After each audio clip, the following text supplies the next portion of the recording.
Setelah upaya pencarian seorang bocah berumur 4 tahun yang tenggelam di Sungai Balambano di Kabupaten Luwu Timur, Sulawesi Selatan hingga saat ini belum berhasil.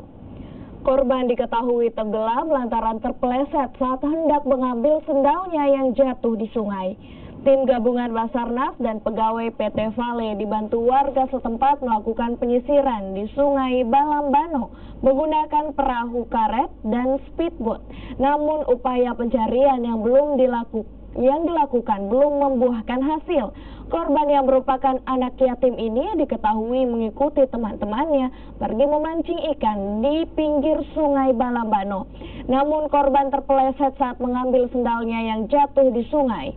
Korban justru terjatuh dan terbawa arus Sungai Balambano.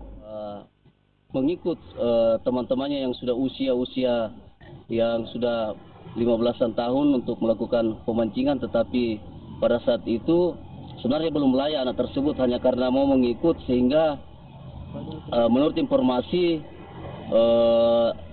sendal si korban ini jatuh dan ingin mengambil, tapi ketika itu korban terbawa oleh arus, gitu Pak.